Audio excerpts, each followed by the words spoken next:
Salibona nezihlobo ezithandekayo, sisamukelana kusifundo sethu sesithathu. Mina engikhulumayo nguAmos Maforo, ngizanxusa izihlobo zami ukuthi zilibingelele labo baziveze ukuthi bangobani. Siyamukelana njalo ngegama lenkosi izihlobo ezithandekayo, okhulumayo umfundisi Miladube. Salibonani bathandekayo, siyalamukela esifundweni sakulena leli viki. Mina ngingusiboneni Mhlanga. Liyabingelelwa balaleli lababukeli kulesi sifundo sisamukelana. Olibingelelayo ngumfundisi uKhonzile Khumalo. Siza kuba lo mthandazo andubana singene kulesi sifundo. Baba othandekayo sezulwini, siyakubonga Nkosi ngalesi sikhathi Nkosi eboleke sona ukubana sifunde elizwini lakho.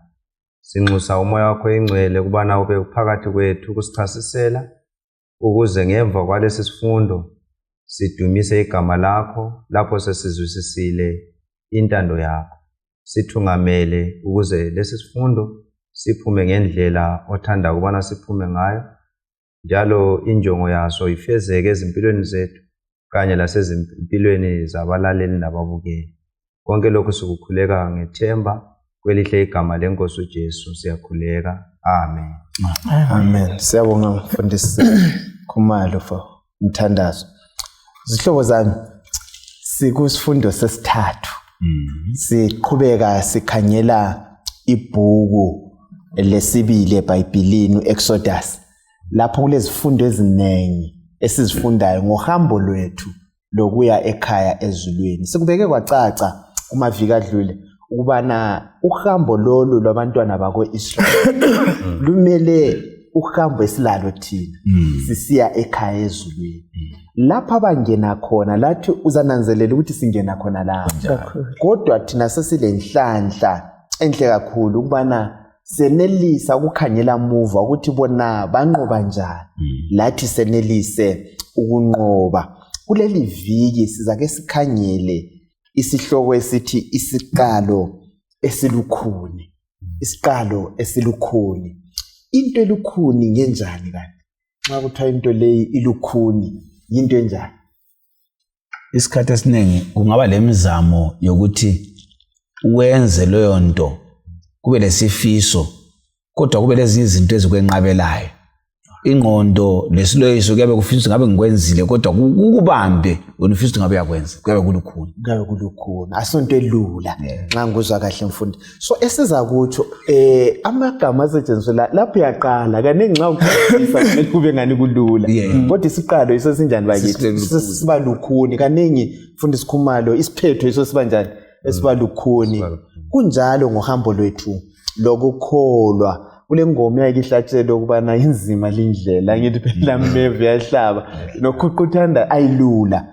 Kuleli viki sizananzelela lokho sihlobo ezithandekayo. Sikhangele kakhulu uyakunanzelele mhlobo ukuthi umuntu nxa ephenduka eqala ukuba ngumKristu kwesinye isikhathi uhambo iyathi sanda kuphenduka izinto zibe nzima kakhulu. Angithi phela so sizakhangela kakhulu qathanisa ngohambo lwalaba maIsraeli besuka eGibhithe kanti kwaba nzima ngayiphi indlela sisiya phambili. Ngazi kukhona okunye sikutholayo nxa singenisa lesi sifundo ukuthi ikakhulu sikhangele isihloko sona lesi esithi isiqalo esilukhuni.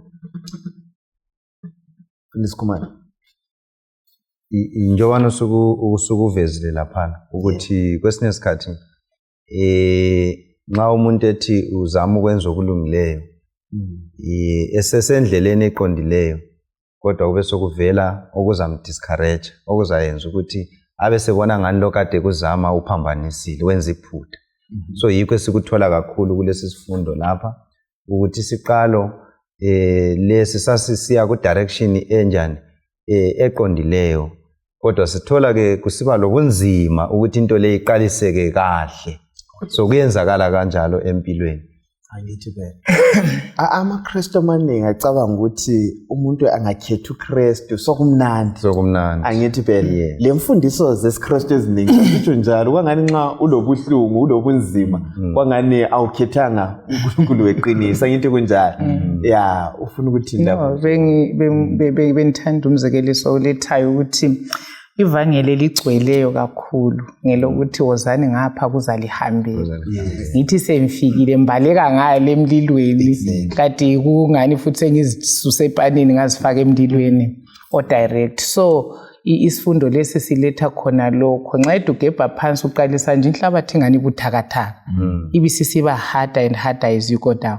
But lesi sihle sibone ubunzima buqalisa from ekuqaliseni sisiya phambili. Ukwengezela ukuthi okwenza kube njalo le yimpiso nenkulu esikuyo yimpi. Umuntu nxa ube esemadlozini lichisa amalembu lapha nxa esuka lapha kuye esiKristwini akungeni lula ngoba uSathane uzondile ukuthi selithethe omunye akade ngimsebenzisa kumele amnike ameva lamatshe ehluleke ukunyathela lokuqhoba lokwenza kwezothi ufune engxenye ngathi yabuyele kodwa sabona ngesifundo ukuthi uNkulunkulu nxa ekithi akulani uqalise kanjani kodwa isiphetho isesikhangele ukuthi ekugcineni sinqoba ngoJesu. Kakhulu siyabonga kakhulu ukusinika isingeniso esihle kanje. Ake sikhangele indinyana yokwaziwa ngekhanda okuyiyo esagijima kwayo kakhulu Exodus 5 verse 1 no 2. Exodus 5 verse 1 and 2 ithi emva kwalokho uMose loAaron baya kuFaro bathi kuye, sikulethele ilizwi elivela kuJehova uNkulunkulu wabantu bako-Israyeli. Uthi, vumela abantu bami bahambe ukuze bangenzele idili enkangala. uFaro wathi, ungubani uJehova okufanele ngimlalele ngivumele abako-Israyeli ukuba bahambe na? Mina kangimazi uJehova njalo kangeke kubavumela abako-Israyeli ukuba bahambe. I-background endaba le nanguMose sethunyiwe amba uyetshela uFaro ukuthi akhulule abantu babo. Njengolayo kaJehova uyafika uMose la yatsho khonokho akuthunyiwe. Nansi impendulo. Sizwani ngempendulo le umuntu onjani kanti lo kuhamba njani lapha? Abadala babethu kuleziqholo empilweni. Right. Angazi bengisejwane ejolojo lapha sizwe khona.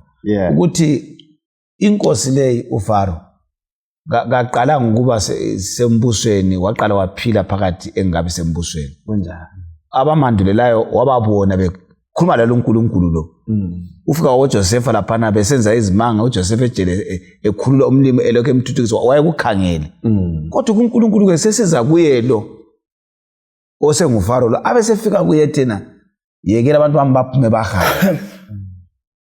Futhi umlimo uziveza kuhle uthi wena mina nguNkulunkulu okwaIsrayeli ngoba yena ulabo thixo bakhe beGibhite.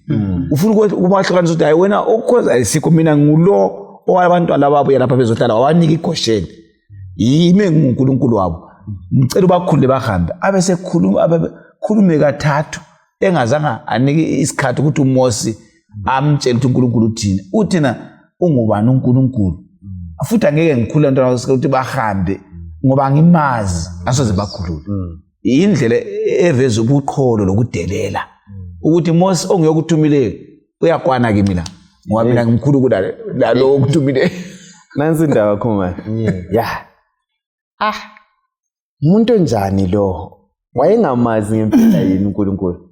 Imbuzo yalenkosi iyatshengisa sibili ukumeyisa uNkulunkulu lo because nxa esithena kangimazi uNkulunkulu lo lobona umfundisi sekuchilo kuyaveza sobala nxa ukubala ukuthi wayevele engafisi ukuthi azwe ngaye lo uNkulunkulu uthi angimazi lo uNkulunkulu nje sekulethile ukuthi ke uNkulunkulu wayeke vele wasebenza ngabantu abakhe uJosepha esasekhona laphana kwenzakala okunengi eGibhite.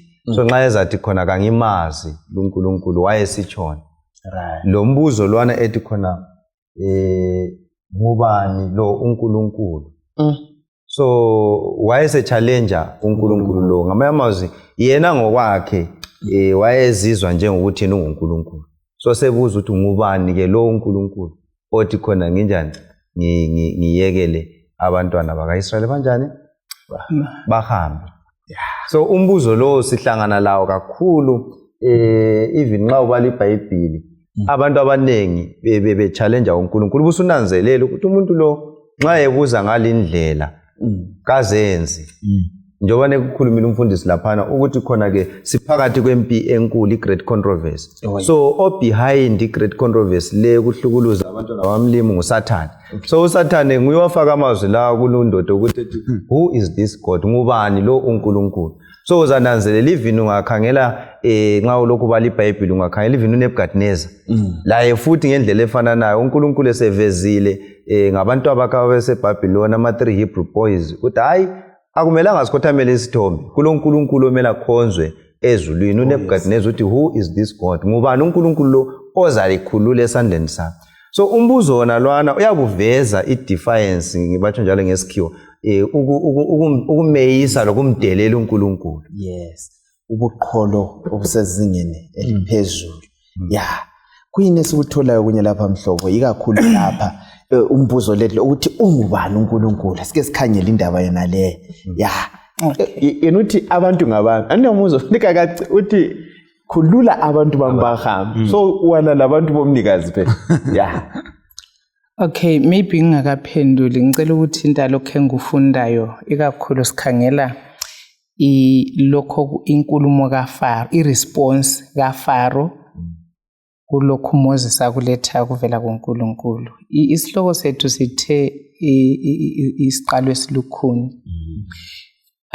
ngifunda ukuthi uNkulunkulu nxa esibize esithuma akutsho ukuthi izinto zizahamba kuhle ngoba uNkulunkulu kukhala isicathulo sakhe khangela ukuthi uMoses ivele efika nje sethula udaba lukaNkulunkulu sihlathola iresistance and eqinisileyo futhi it is not budging so uNkulunkulu uyasifundisa ukuthi ekubizweni kwethu even ku mission nxa esithuma siyake sitholake sibili ukuthi uthethise ungena emzini usiyakhuluma uJesu ophila so kwesinye isikhathi siba discouraged ethumweni ngenxa yokuthi response kayibanga mnandi kodwa umfundisi uvezile vele ezilo uNkulunkulu esikhipha for mission silwisana lemimoya emangalisa elwisana lo uNkulunkulu then bese mbuye embuzweni othi who is the Lord ungafunda uPsalms 53 uverse 1 wakhona uthi isiwula vele sithe enhlizweni yaso uNkulunkulu kunjani kwesinye isikhathi kungaphuma kungamazwi njengala kaFaro but kwesinye isikhathi kungabe kungama actions impilo yami vele iyabitshengisa ukuthi ngithi uNkulunkulu ngibe careless ukuthi uNkulunkulu mbani uzangenzani yilezi zinto zami ngicela so kwesinye isikhathi sikwenza ngama actions ngoba uNkulunkulu singamesabi indlela efana nayo kumbe i-defiance kumbe ukungamkholi uNkulunkulu kungamamukeli sibone kuvezwa lapha umlobo usinike uSambulo chapter 11 ukuthi iFrance ike ya declare njengoFaro so yabuza ukuthi uNkulunkulu ngubani so yahle yenza i-position yayo yacaca ukuthi yona kayim acknowledge uNkulunkulu wamaZulu alright so ikhwenguzisayo ukuthi iEgypt therefore besikhuluma ngesiprofeti emalangeni adlulileyo isivezela ukuthi inguye wonke umuntu iveza iattitude yokwala eatheism yokuphika engamkholi uNkulunkulu so iGibhithe okutsho mhlobo imela abantu bonke abangakholwayo abangamthathiyo uJehova ngokwelizwi lakhe uthi angimazi ungakhayela uJohane ngo17 umfundisi uverse ngo3 uthi impilo engunaphakade kuyini iumazo uNkulunkulu weqiniso lo Jesu wathunywayo ihle iPaul futhi kulo uNkulunkulu wamanga lo weqiniso kodwa nxa ufuna impilo engapheliyo yazo weqiniso lo Jesu so ulapho uFarinayist ungubani uNkulunkulu wayefuna ukudiliza ukuthi akho omunye ngaphandle koThixo bethu lebesibakhonza eGibhithe lo kaIsrael lo angaba elinganisa lo wethu ngingalingane laye ikwazi ukuthi angane kuyina angakwenza okutshe uMsimdlanga lapha impilo yethu lathi balali lababukeli ingavuma ukuthi sithi ungubani uNkulunkulu nxa singayekela ukulibala singalibala ukukhangela kuJesu ngoba uNkulunkulu ufuna silandele lokho akutshoyo so nxa sengiphila impilo yokungananzeleli umthetho wakhe yokunganakekeli lokho athi ngikwenze kuhle ngithi ungubani angangenzani kathi kuNkulunkulu uza kithi njengakuFaro ngithe khulula impilo yakhe ize kimi ngoba mina yimi engakudalayo. Right. Yeah. Ngapha simele sibe mazi uNkulunkulu. Yeah. Ukuba sibe nempilo engunapha. Lothu angimazi. Sokalayo impilo engunaphakade. Khumalo indaba esingayo lapha sikhangelane loFaro. Asizitholi yini siphakathi kwesigaba esinjengasona lesi. Seke wathinta indaba yeFrance lathi labantu abaningi kuthiwa akudingeki ukuthi sesikukhuluma ukuthi asimazi but indlela esenza ngayo ukuthi siwula lesesikhothiwe sithi enhlizweni yaso sibona ama actions ngezenzo uthi lo kanjani bakithi akakholwa kukhona yini okunye ikakhulu ku attitude ekwenzeni indlela esiphila ngayo okuveza ukuthi uNkulunkulu lo asimanzi indlela esiphila ngayo. Mina ngikhangela kakhulu indlela iBhayibheli ebhale ngayo laphana. Alright. uFaro ethena kangimazi uNkulunkulu ungubani ukuthi ngilalele ilizwi lakhe njalo kangikuba vumela. So ngizama ukunanzelela ukuthi khona back then ngale ijustice yayiyame umuntu noyedwa. Alright. Yayiyame kuye iking kwakungela system eyayingenziwa iappeal ukuthi hayi kuye deliberate indaba yankhona kodwa yayiqondane laye yena uFaro ezimele. So unanzelela ukuthi ngendlela wayese amandla wonke okudecide aye kuye ukuthi nxa engafuna ufe namhla wayekwenza khona lokho. So nginanzelela ke ingozi eba khona ngomuntu oyabe ezibona elamandla wonke. Oh yes. ezibona yena final authority yonke into kumele iphelele kuye. So uFaro uthi angisoze ngibavumele kakhulu emhlabeni esiphila kiyo. uFaro wabona lo mhlaba uSathane ngowakhe uthe kasikhulule uthi alindawo uNkulunkulu angimazi izihlobo ezithandekayo sesiqala uhambo lolu uqale kuhle kube lukhuni ethi ayalindawo aliphumi ubona lo mhlaba izihlobo ezithandekayo asimethembeni uthe uzasikhulula angithi be yes nxa uthi kasindawo engxenye abalaleli ababukela abanye singaliba ukuthi ngandlela abani mina ngivukela enkonzweni ngamasabatha kumbe ngiyavuka ngikhuleka nsuku zonke nami ngiyamkhonza. uSathane uthi kasindawo ngalokho esikwenzayo ngingayakhonza kodwa ngiphethe ezinye izinto ezithatha isikhundla sikaNkulunkulu angiyanga ndawo ngoba umlimo akakhangela ukuphakamisa umzimba siyenkonzweni ukhangela ubukhona bakhe enhlizweni yami. So nxa kuthiwa khona nguSathane kalindawo uthi ukuthi ungaluphethe into zakhe ungalahlanga awuyanga ndawo ungaze ube lebizo ebandleni ungaze unikwe lo msebenzi ebandleni as long usabamba into zesitha sikaNkulunkulu awukayindawo usahlezela sisitha. Yes. So umuntu engakubuza ukuthi uyamazi uNkulunkulu uyamazi yini uNkulunkulu ungamphendula ngayiphi indlela unjani empilweni yakho? Ngingamphendula ngithi ngiyamazi. Bese ngimshela inkambo engilayo lo uNkulunkulu ngoba ngiyakukholwa mhlobo vele ukuthi uNkulunkulu ngabone ekulida kwenye indlela okumele uhambe nga ubefuna ukuthi umazi lazane kuhlanti. uNkulunkulu uyanaka. Mina one thing engiyazi ngoNkulunkulu ukuthi kasoza asichiye sisodwa. Uyafika komunye umumo empilweni ocabanga ukuthi uwedwa ubone ngani umhlaba wonke uwedwa. Mina ngiyakhumbula ngike ngathiwa ngumntwana ngangingasakwazi ukuthi ilanga liphuma ngaphi sesaba ukuphuma phandle ngicabanga ukuthi umhlaba kumbe ngawe uyavuleka ungingi. But engakufundayo khona lapho ukuthi uNkulunkulu uyabe close la and maybe kuyikhathi ibe mfitshane ngafunda ukuthi kulapho umoya oyingcwele akukhumbuza zona zonke izithembiso uNkulunkulu akuphezulu. Uyabe kunyenyezela ngoba ngesikhathi usebunzimeni iBhayibheli ngeke silifunde uyabungela amandla. So uNkulunkulu nxa isithuza kuba lathi and uyatsho khonokho. So ngiyamazi maforo uNkulunkulu ongasichiyiyo lapho sesisempuhlungu. Amen. Siyabonga uqinisana sihlobo esithandekayo othembisileyo uthembekile akayi kwesichiya ulathi izikhathi zonke. Sike sikhangele umfundisi Khumalo indaba yesiqalo lesi esilukhulu isiqalo lesi ku Exodus 5 babukela abalaleli ngakhangela uverse ngo3 usiya ku23 kodwa sifuna ke sidobhe amavesi athile so ngicela usikhangelele uverse ngo6 ku chapter 5 khona phana sike sikhangele inkulumo nangu Mose andisesulethi usebuyile sezokhuluma vele impendulo kaFaro ihlitshezisa ukuthi hayi lapha kusemqanisweni akulula la yesuka wayicabanga ukuthi kulula kodwa kulula lapha ngangikhangelela uverse ngo5 sizabe sibona esingadobha ukuthi isifundo sethu uverse ngo6 sorry yes.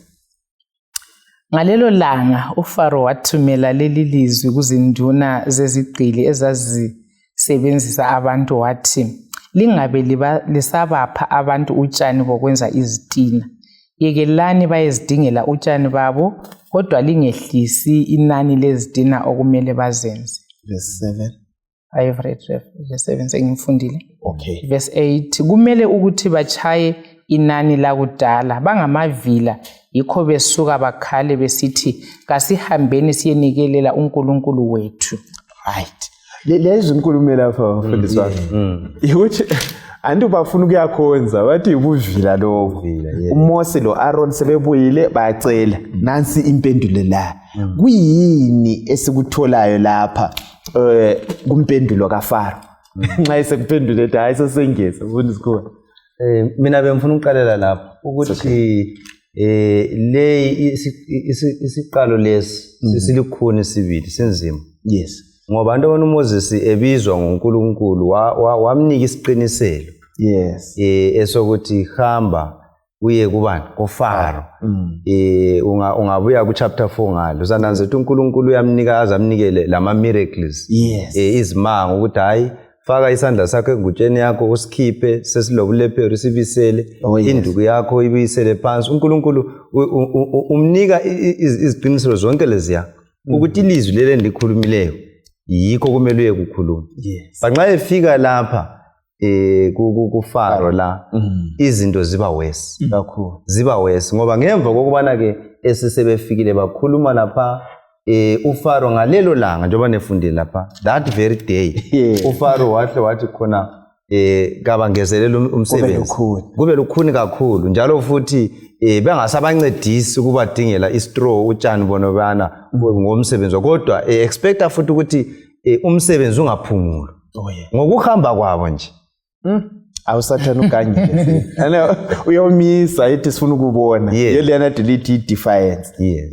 kuyinokutholele mfundisi Duwela ngiqalisa lapha chiya khona lapho bona basebekhangelele vele ukuthi bazakhulula yikho wenza ukuthi obiza abathungameli ama-elders ukuthi abathi hayi indaba ezinhle sezikhona lapha kwa-Israyeli senithunyiwe ngale ukuthi ngiyebika ukuthi sokumele siphume wachiya ngapha phetho la ihambe ethokoza kodwa impendulo ayitholayo uyazibuza ukuthi pho usesenguNkulunkulu yini ongathi enithuma aphinda ayekela abantu abambhendula ngalendlela kwahle kwamphambanisa la engumthungameli kanye labathungameli abatshelileyo sithola lapho isifundo sokuthi umlimi nxa ethe usingena ehambeni lesiKristu kazange athi uyayenza ngengqondo la ngendlela yethu yena ukusikhulula ngendlela yakhe so uMose wayebona ngathi kuzayenziwa ngosuku olulodwa bensuku ezimbili bezithathu kathi uNkulunkulu uthi ukuthi uzamkhulula emsebenzisa ukumfaka esikolo sokuthi kokwakho umlimi silwa lesitha okumele lani libe ingxenye lami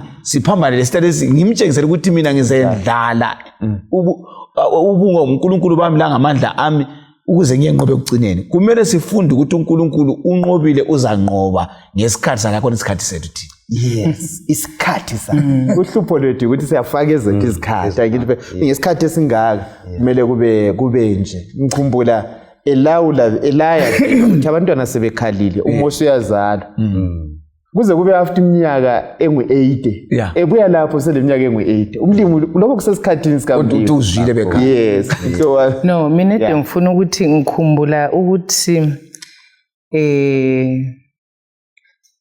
nxa siphenduka for example right laphana kuchunyayelwa sicabanga ukuthi wozani kuNkulunkulu uluthando nguye lelihlupho zizaphela mina ngicabanga ukuthi kwesinye isikhathi sifanele ukuthi sicace ukuthi uhambo lolu lunjani. Vele sitsheli ukuthi kasilwi lenyama legazi, silwa lemimoya yaphezulu. Akula thuba lapho usathana ngagoqa izandla eluza abantu. Abukela abantu besiya kuJesu bechiya umbuso wakho dili. So yimi ama challenges esilawo. Expectation mhlobo yokuthi ngavele nye kuJesu inhlupho sezinjani sesibhekile. And abaningi bayawa bengahamba bahambe babone kungani akuhambeki bachiya. Sesimangala hayi mina ukuthi umuntu aqhubeke egula enxa ulanda ukuthi azosila. Xa uNkulunkulu ekhona ama economic hardship anti ngiyaswela nginjani ngicabanga ukuthi ngavele ngifike kuJesu ngoba nguye phela umnikazi wezinto zonke izinto ziyaba right. But okumele sikuzwisise i-rough start kaMoses le ukuthi umfundisi uthintile lapha uNkulunkulu umakile indlela uthe uzabakhulula but kamphanga uMoses isikhathi and kamphanga ukuthi njani wathi Moses hambe etshela uFaro ukuthi balokho so kwakungathi ukuthi ngalolo suku beme uFaro ahlatsha isimemezelo sokuthi abantu abaphuma.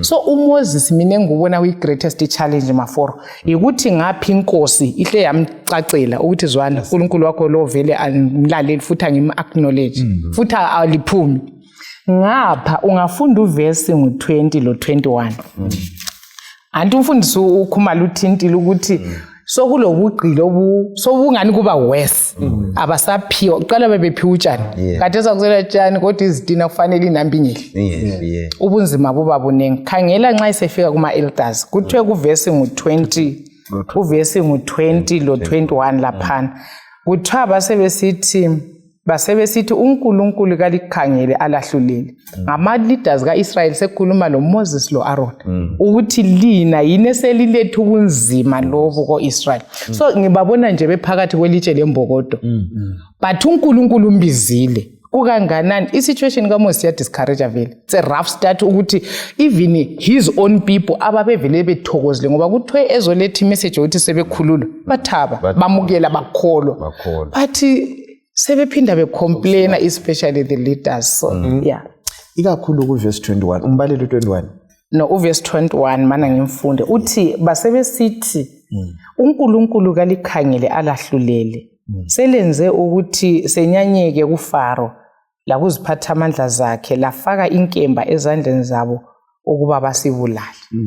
Ake sizifakeni ezinyaweni zabadala laba sibuye sikhangele okwenzakalayo emabandleni esikiwo abanye singabathungameli khona phasa sikubone khona lokho kube lolutho kwangana kucace phambili singancedisana njani namalungu ebandla ukuthi sikubambe njani nxa sifika ebunzimeni obunje. Ngibona ngani sike sakuthinta ukuthi ngingezele sithi mina ngiyabona ukuthi uNkulunkulu nguye osungula indlela nguye obiza umuntu nguye othungamelayo indlela zakhe uyisayisho njalo futhi akasozethu lengqondo yakhe akasongqondo yethu. So kumele ukuthi nxa sisebandleni sigobele ilizwi likaNkulunkulu yilo mele lisilawule kungabale ngani kule indlela singayizwisi asibele nelizwini lisilawule singafuna ukwenza okwethu masinyane esithi izindlela ezimfitshane i-shortcut iye eyayifunwa ngabantwana bakaMoses ukuthi njengoba sokukhulumile ukuthi uNkulunkulu esikhulula kahle kube namhla siphume sihambe kathi uNkulunkulu wayemele abafake esikole ukuze kuphume yonke into eGibhite abaseyifundile iphele emgwaqweni bafike sebephelele. So izinhlupho esihlangana lazo isikolo kithi ukuthi uNkulunkulu osikhuphayo sesikhuphile siphume sesiphelele sesingabantwana bakhe abapheleleyo.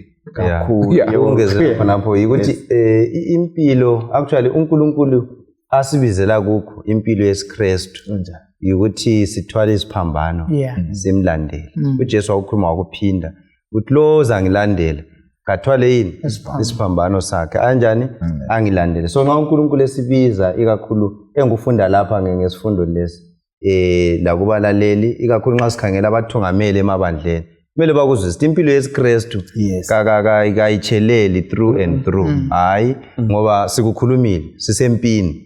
So kumele bakuzwisise ukuthi kwesinye isikhathi izinto ziyafakwa laphana ebandleni kube lobunzima kungaphumi ngendlela esihlele ngayo. Kumele sikuzwisise ukuthi uNkulunkulu nguye umnikazi webandla nguye futhi olithungamelayo kasoze avume ibandla lakhe linjani liwele phansi kumbe lehluleke ngoba nguye wayenjani wayeqalisile. So yikho engunanzelela lapha. So ubunye ubunzima ungezelela lapha embubonayo uMoses wayethunywe nguNkulunkulu but esekufaro laphana ekhuluma wonke lana amazwi uNkulunkulu was silent. Yeah. Kazange vele. So that's another challenge rough start ekhona ukuthi but uNkulunkulu nguyonithumileyo. But he seems to be ngani quiet. Hey. Kuyafika esigabeni hlobo uNkulunkulu angani uyathula. Yes. Sikhanyela uvesi u22 lo 23 lo 6 verse 1 lapha. Yeah. Verse 22. uMose wabuyela kuJehova wathi kuye, Jehova, kungani ulethe uhlupho ebantwini labo? Yiso yini isizathu sokungithuma? Selokhu ngaya kuFaro ukuyakhuluma ngegama lakho. Uselethe uhlupho ebantwini laba. Yikho kawubahlenganga abantu bakho la kancane. Chapter 6 verse 1. Ngakho uJehova wasesithi kuMose, uzabona esengizakwenza kuFaro khathesi. Ngenxa yamandla esandla sami uzabavumela bahambe. Ngenxa yamandla esandla sami uzabaxotsha elizweni lakhe. Nangu uMose. Siyavuma ngicabanga ukuthi wayengumuntu laye. Kuyamkhathaza ukuthi kanti ayimlimi. Wena undithembisile sengitshela impendulo wena umphethe intambo into zonke angithi. Now uNkulunkulu sephendula. Sifunke sikhangele impendulo ikakhulu kaJehova ukuthi uphendula esithini kuMose. Sifundani kusiqinisa ngayiphi indlela ikakhulu sikhangele uverse uchapter 6 khona lapho verse 1 to 8 yoma verse siyabe siqilekiwe singadobha esikudobhayo kumpendulo zakhe kumpendulo yakhe lapha na kuMose kuyini esikuthola amaqiniso banavezwayo lapha kumpendulo kaJehova. uNkulunkulu balela wabukeli uyaletha umcabango kuMose ukuthi akwazi ukuthi nguye wamdalayo. Alright. Ambisele emuva amtshengise akwenzileyo ukuze ananzele ukuthi katshintshwa ngumumo asekuNkulunkulu ukuthi sengene kuFaro fika wamphikisa yena ethunyiwe kakutshintshi nguNkulunkulu ngoba uthena nginguNkulunkulu kwakuqala. Kwesibili uthi ngavela kubokhokho bakho izulu. Alright. Ngabathembisa. Alright. Ngavusela isibonelo abasezayile sana ngasiqinisa sama. Abuya thena ngathembisa ukuthi ngizabanika ilizwe leseKhenani. Yeah. Ngoba ngangizwile ukukhala kwabo bakwaIsrayeli becindezelwe.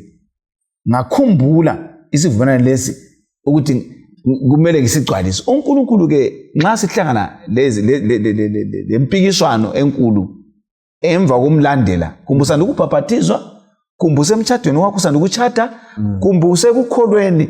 Uthi kutizwana khumbule ngikwenza izolo kuza kuqinisa.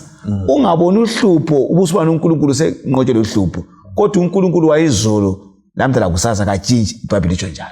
Kayiququli. Yes. Yebo uthembisani ke. Uthi kuyini azakwenza yena.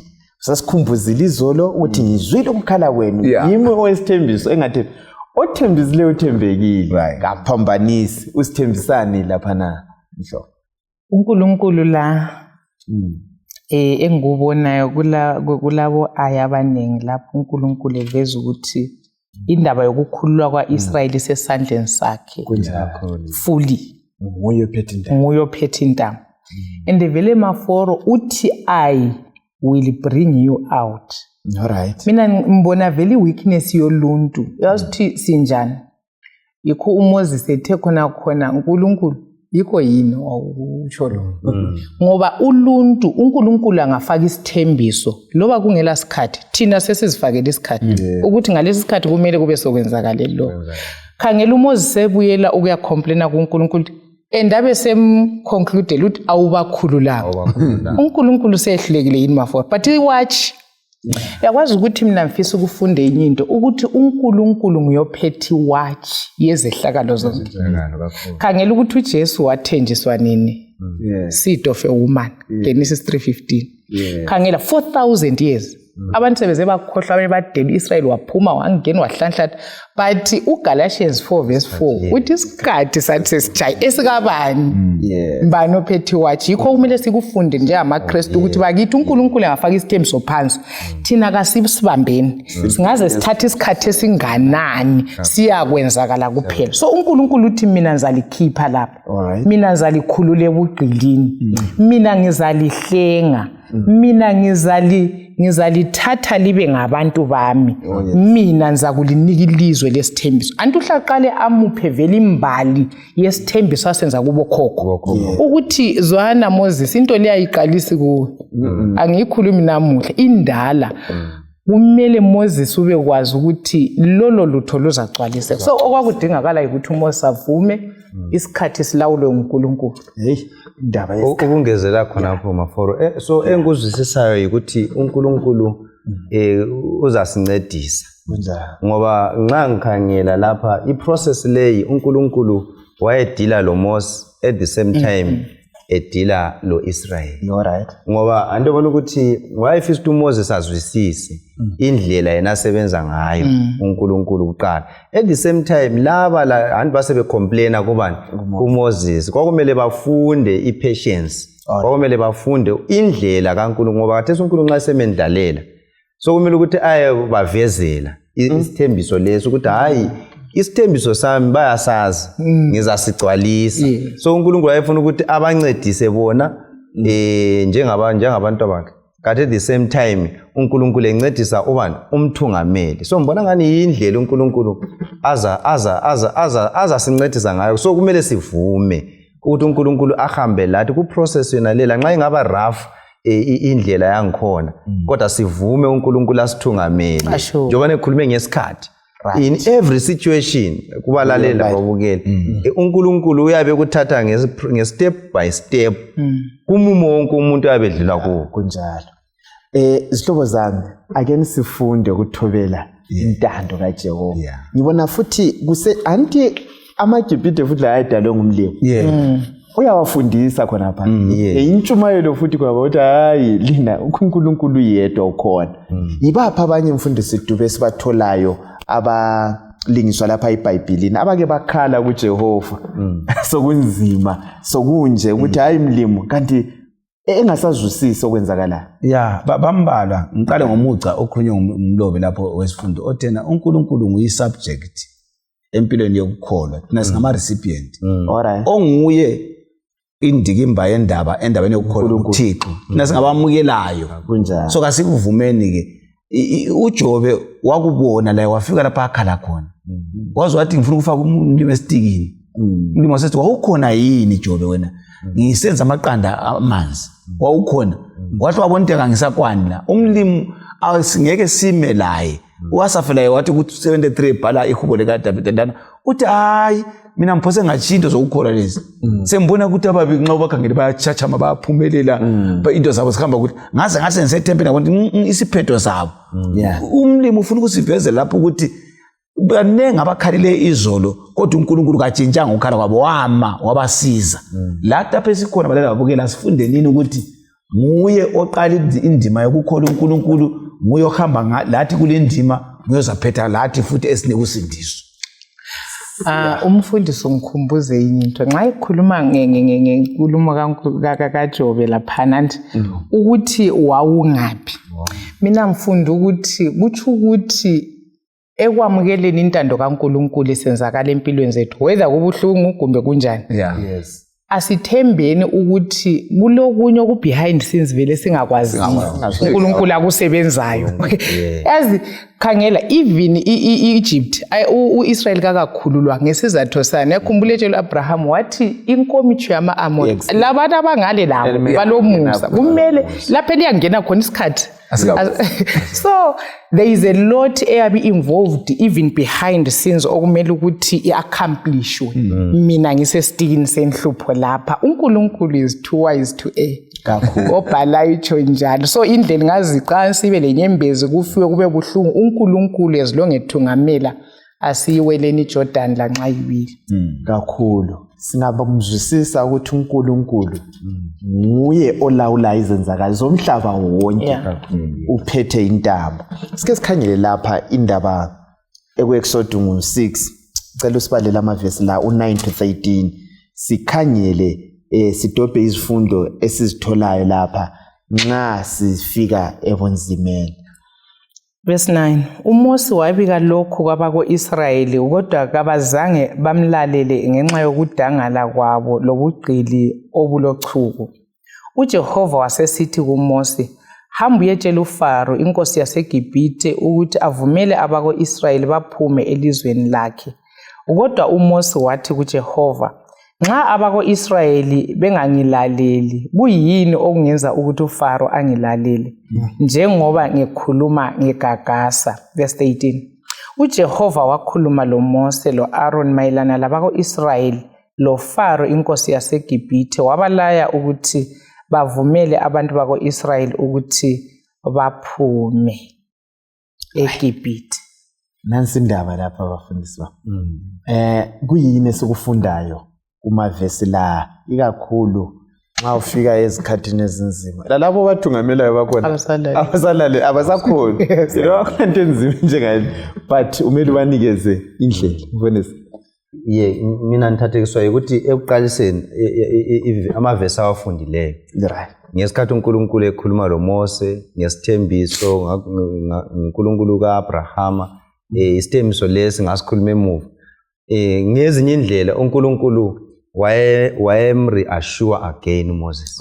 So wayemnika encouragement isiqiniselo ukuthi khona isiqiniselo ukuthi asuke lapho ke la eselamandla esezwisisile indlela uNkulunkulu asebenza ngayo ngoba kwasukumela emelana labantu abanjani aba-discouraged ngalokho sokwenzakele kusitsho ukuthi ke ukudideka mbe kuba discouraged kuyingxenye yempilo kwesinye isikhathi ekuphileni izinto nxa zingasahambanga ngendlela obukhangelele ngayo kuvele kukhona ukuba discouraged. It's human. Ngomsebenzi kamlimi phakathi komsebenzi kamlimi labanye abakwenza ukuthi elisebenza lonke kuyatholakala kunjalo but simi ngiyaqhubeka ngoba ngizama ungeza yakho ukuthi uMoses anti wayevele esemsebenzini kamlimi ethunywe ngumlimi so but indlela ekwakusenzakala ngakhona kwaku discourage. So sithola ke ukuthi khona i-discouragement is part of impilo kodwa kakumelanga sinjani sivumele ukuthi si-overcome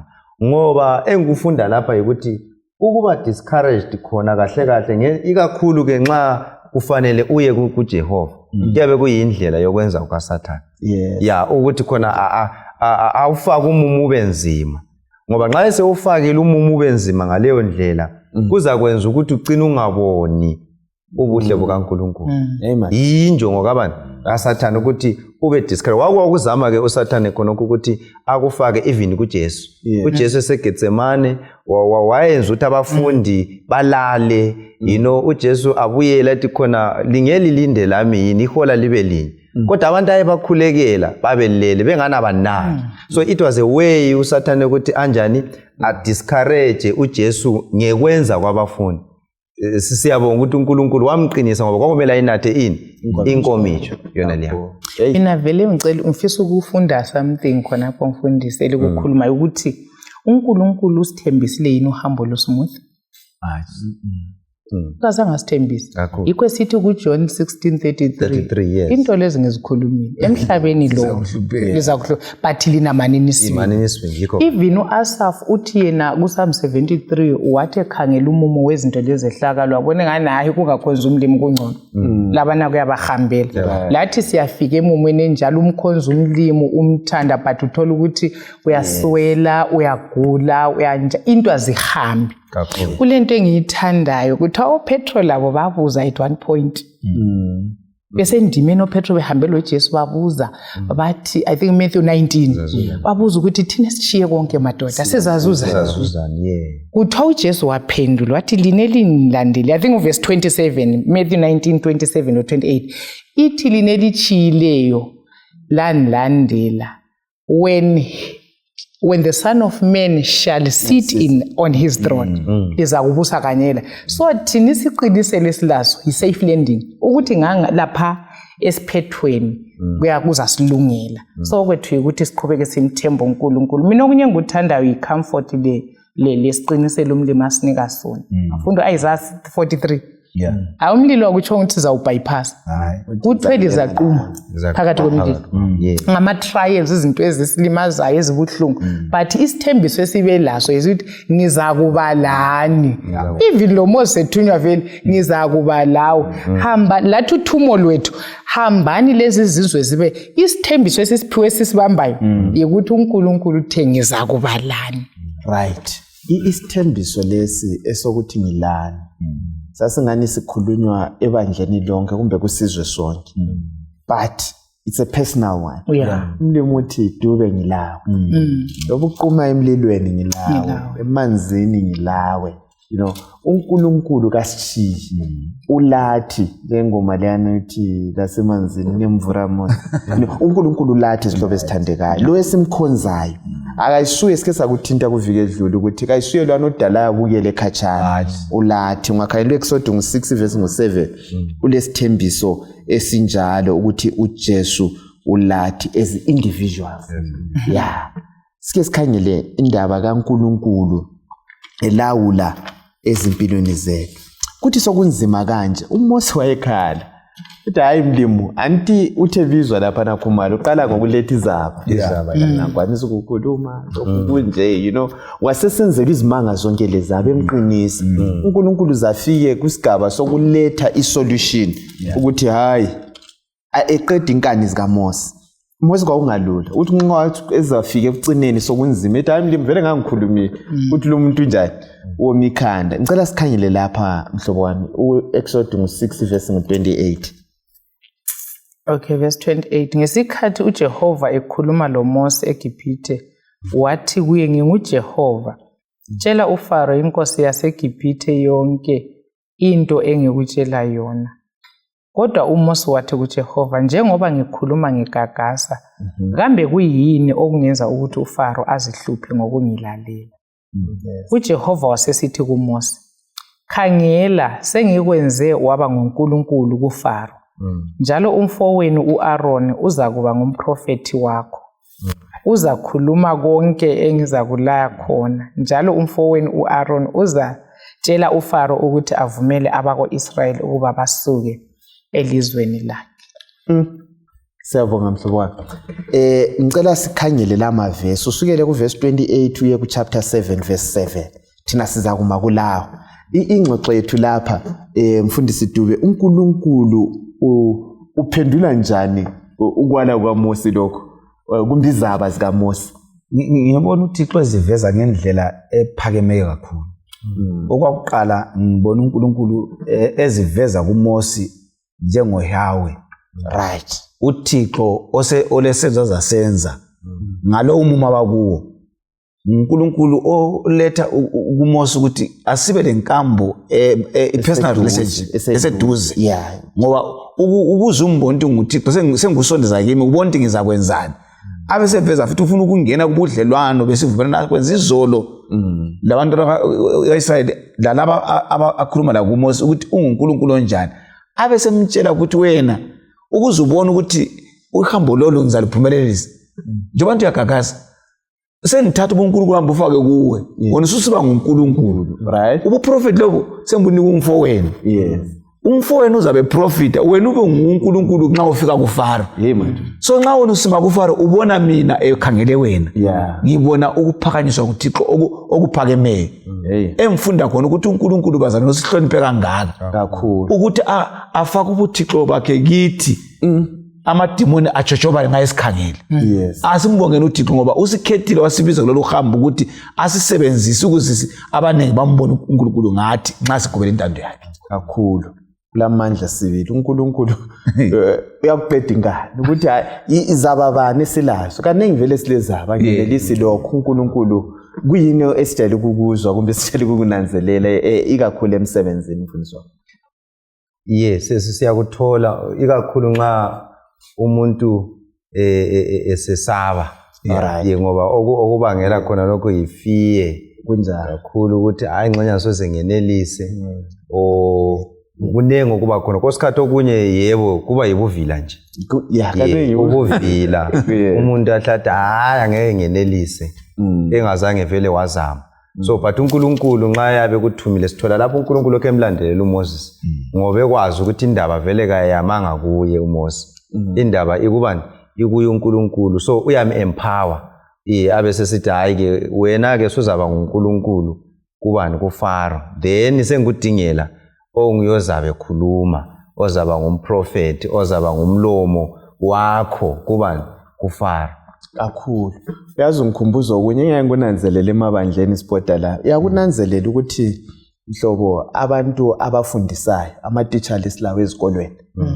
ungabuye echurch uthi fundisani even ikodali kuma abantu bayenza ngenelisi kodwa umsebenzi wakhe awubhadalelwayo ngohulumeni uyenelisi kuma phambi kwabantu lokubala ulutho uyakwanisa ukubala so izaba siyaziletha sithi asenelisi ngokwesaba uNkulunkulu kathokozi ngalokho simele simsebenzele and nxa ungenelisi umtshele ngokuthi angenelisi uzakunikeza amandla uzakwenelisisa no bengifuna ukuthi lapha ngifunda ukuthi okunye okwenza uMose lapha esenika izaba i-encounter abalayo first contact lenkosi leya anti laphana vele simbone engihambe engazange anika izaba wahamba wakhuluma loFaro but i-response so okwenza kwesikhathi sesaba abanye sake safika sathi siyafunda ivisa abantu bahle bababa sibili basikhipha ngokunye anti so sesihlese sabuthi manje siza kuma njani but uNkulunkulu mina ngiyelizwini elithe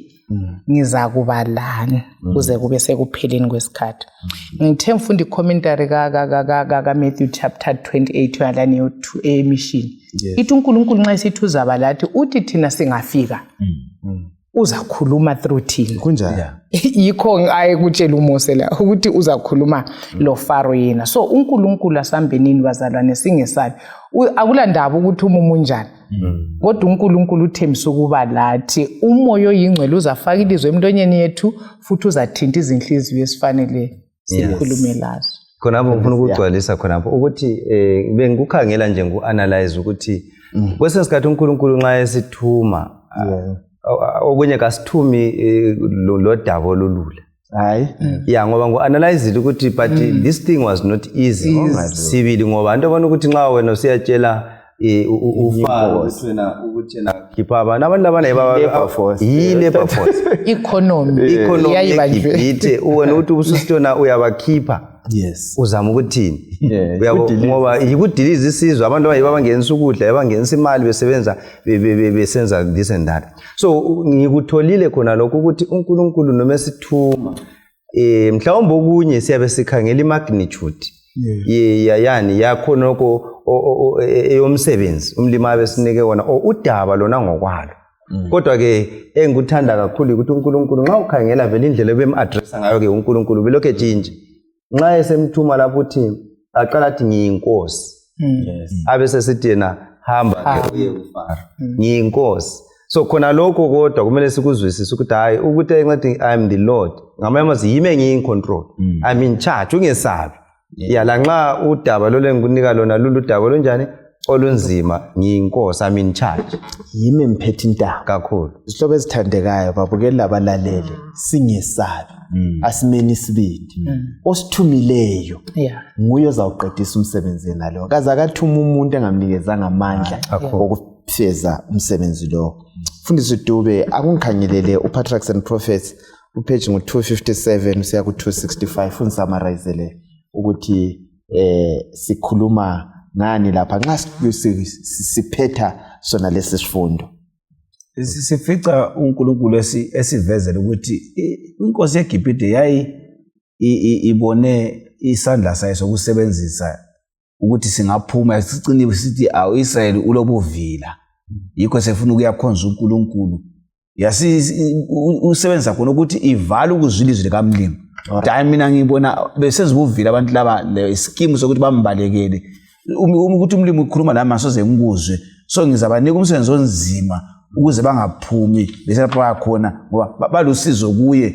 siyakwazi bachisa ke izitina zima njani bezidingela utshani besenzani konke lokho yana kwenza kwaba lukhulu ukuthi bakhululeke isifundo esikhona uSathane uzasindisa le group singavele sikhulume ukuthi sesisiza kuwe sichiye sikwenzayo asambeni sikwathi sesiqale uSathane kodwa ke sinqoba ngoJesu ngesabi lutho ngoba nxa baphuma eGibhithe nto kaIsrayeli lathi iGibhithe yesono siyakuphuma ngoJesu Kristu. Imbali yona leyana iyakuphindwa futhi. Mfundisi Khumalo awakho ukucina usiqoqa usithini isifundo lesi ebesimnandi kanje esisifundisayo ngoNkulunkulu ngalokho thina esimele sibe yikho khona. Engingakutsho kubalalela ababukeli ikubana ke okokuqala uNkulunkulu is in control. Kunjani? Ya uNkulunkulu nguyobamba izintambo kungakhathalekile umumo umlalela ngabe edlula kiwo. uNkulunkulu unjani? Nguye ozibambileyo. Kudinga kuphela ukuthi simzwisise uNkulunkulu, simzwisise ukuthi uNkulunkulu ngubani. Ngoba uNkulunkulu kalingani lathi. So uhlupho lebende ubona lapha ukuthi babe ngamzwisisi kahle uNkulunkulu Moses indlela afisa ukusebenza ngayo. Then okunye engingakutsho ukuthi uNkulunkulu ufisa uku-establisha ubudlelwano obuseduze lathi. Yikho wayefisa ukuthi khona nxa bephuma beGibhithe abantwana bakhe besuka eGibhithe besiya mkhonza wayefisa ukuthi babe ngabantu bakhe ngendlela eclose. Ngoba amaGibhithe labo bonke labo still babe ngabantu bakaNkulunkulu but laba wayebadingela a special relationship yokuthi babe bazwisisa intando yakhe ukuze abasebenzise ukufundisa ezinye izizwe ngobuhle bukaNkulunkulu. So yikho engikutholayo lapha kakhulu. Sihlobo ezithandekayo umlimu nguyophethe intambo mhlobo wami asigoqele ukususivalela ngomthandazo. Siyabonga. Mina mfisa ukuthi ngicine ngokukhuthaza abalaleli lababukeli ukuthi inkambo yokubizwa ngoNkulunkulu kayichiphanga.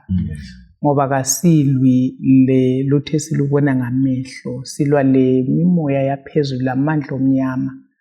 Okwethu esingakwenza yikuma inkalo zibotshiwe ngeqiniso, sithwale linkemba yiyo siyakulwa ngayo. Ngiyamthanda uverse 18 kaEphesians 6 uthi sithandaze izikhathi zonke ukuze sinqobe. So asilwi lenyama legazi phakathi kweziphithiphithi zobizo lothumo lakho konke uNkulunkulu asibizele khona. Isiphetho sisithenjisiwe, sisafe, silempilo ephakade.